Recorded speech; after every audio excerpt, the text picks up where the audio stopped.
Hello, प्रणाम, नमस्कार साथियों। आज जैसा कि सभी जानते हैं कि लोकसभा के चुनाव जो 2024 में हुए थे उसके परिणाम घोषित हुए हैं। तो इसी के मद्देनज़र रखते हुए हम आ गए हैं आगरा के वरिष्ठ पत्रकार हमारे सबके प्रिय डॉक्टर महेश धाकड़ जी के पास।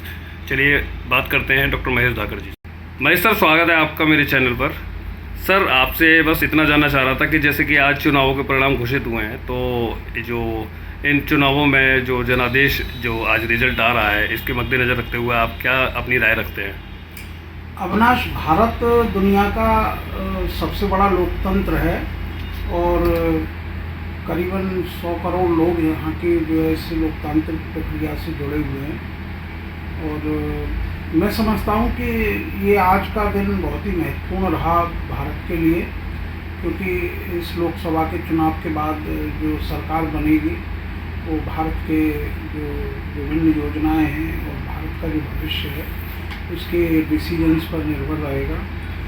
जहाँ तक मेरा जो आकलन है इस चुनाव के रिजल्ट को लेकर के, तो उसमें मुझे महसूस हुआ कि जिस देहात को और ग्रामीण क्षेत्र को राजनीतिक रूप से उतना जागरूक नहीं माना जाता है, तो परसेप्शन गलत साबित हुआ है। और शहरों से ज़्यादा जो है हमारे जो ग्रामीण क्षेत्र हैं वहाँ के मतदाताओं ने अपना खुला जनादेश दिया है और बड़ी जागरूकता दिखाई है। और इसमें कोई शक नहीं कि शुरू से भारत का जो गांव में बसा हुआ आदमी है तो राजनीति को लेकर के बहुत ही जागरूक रहा है।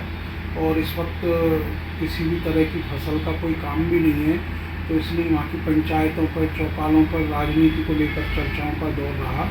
और आज जब चुनाव के जो रिजल्ट आए हैं और ग्रामीण क्षेत्रों में जागरूकता दिखाई दी है सरकार की कुछ नीतियों को लेकर के, मसलन किसानों के आंदोलन को लेकर के, और अग्निवीर जो हमारे सेना के लिए योजना है उसको लेकर के जो एक आक्रोश दिखाई दिया है, वो हम कह सकते हैं कि वोट के रूप में तब्दील होकर के सामने आया है। और जो अपेक्षा सत्ताधारी भाजपा नीति जो गठबंधन कर रहा था, वो अपेक्षाएं उनकी धूल धूसरित हुई हैं।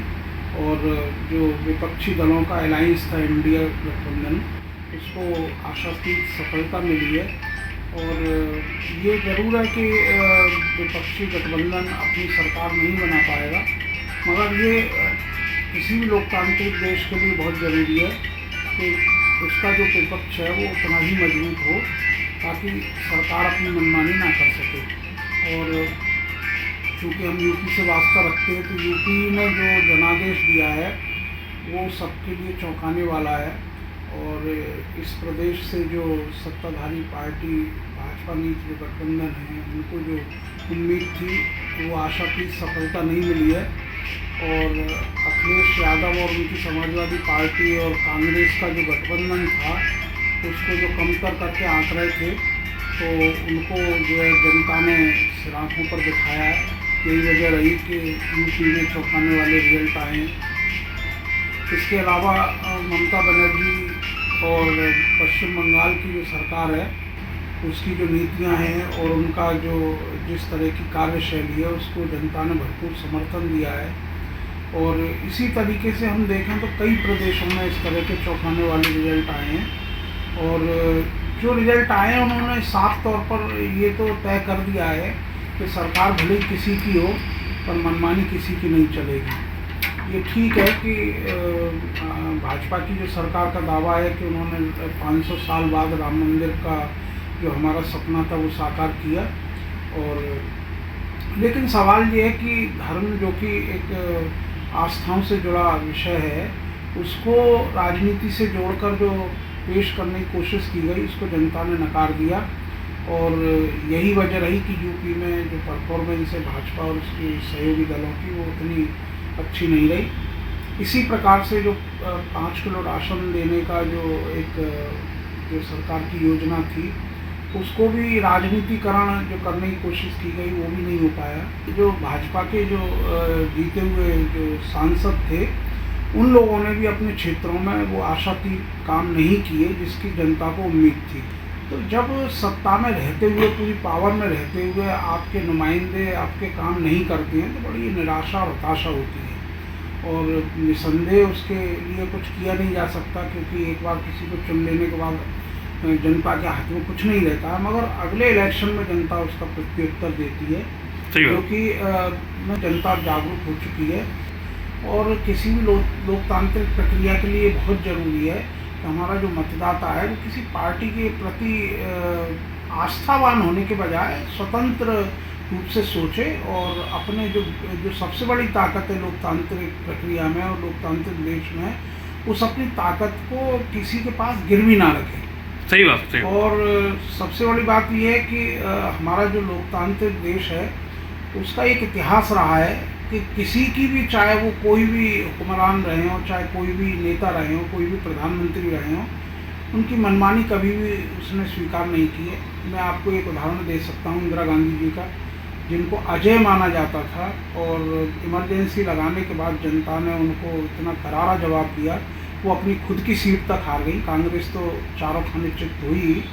तो किसी भी व्यक्ति को अपने आप को ये ना समझना चाहिए कि वो अजय है और उसको जनता जो है हरा नहीं सकती है। चलिए, और जो मौजूदा चुनाव के रिजल्ट हैं वो एक खतरे की घंटी है उस पार्टी के लिए जो अपने आप को विश्व की सबसे बड़ी पार्टी कहती है और जो ये सोचती है कि शायद उसको इस ध्रुवीकरण के दौर में कोई नहीं हरा पाएगा। और अगर यही नीतियाँ रहीं तो निश्चित रूप से अगला जो चुनाव है उनके लिए बहुत दुखदायी और ऐसे परिणाम लेकर आएगा जिनकी उन्होंने कल्पना। No doubt, no doubt. मैं एक अखबार नवीस और पत्रकार होने के नाते किसी पार्टी का फेवर नहीं कर रहा हूँ। जो हमारे युवा हैं पढ़ लिख करके जो अपने भविष्य के बारे में सपने देख रहे हैं और कैरियर बनाना चाह रहे हैं, उनको नौकरी नहीं मिल रही है।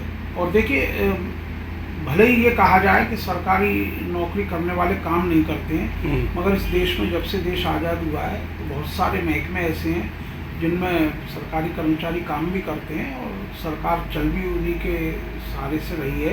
ये नहीं कहा जा सकता कि प्राइवेट सेक्टर ही इस देश को चला रहा है। और एक ज़माना था जब हर परिवार में कोई ना कोई एक व्यक्ति सरकारी नौकरी में हुआ करता था और प्रॉस्पेरिटी इस तरीके से डिसेंट्रलाइज होती थी कि एक व्यक्ति सरकारी नौकरी में होता था, एक अपना पारिवारिक जो कारोबार था, पैतृक कारोबार था, उसे संभालता था, एक प्राइवेट नौकरी में होता था। तो कुल मिलाकर वो संयुक्त परिवार में जो प्रॉस्पेरिटी थी वो बनी रहती थी।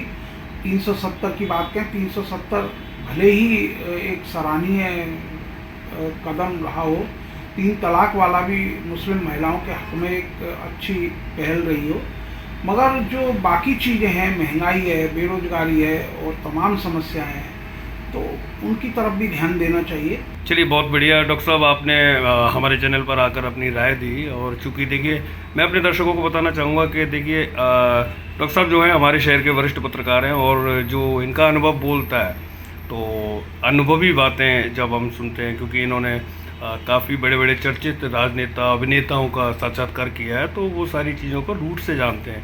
तो डॉक्टर साहब की बात से हमारे दर्शक कितने इत्तेफाक रखते हैं, ये आप सभी मेरे को कमेंट के माध्यम से बताइए। और डॉक्टर महेश धाकड़ जी, आपका बहुत बहुत शुक्रिया हमारे चैनल पर आने के लिए। धन्यवाद।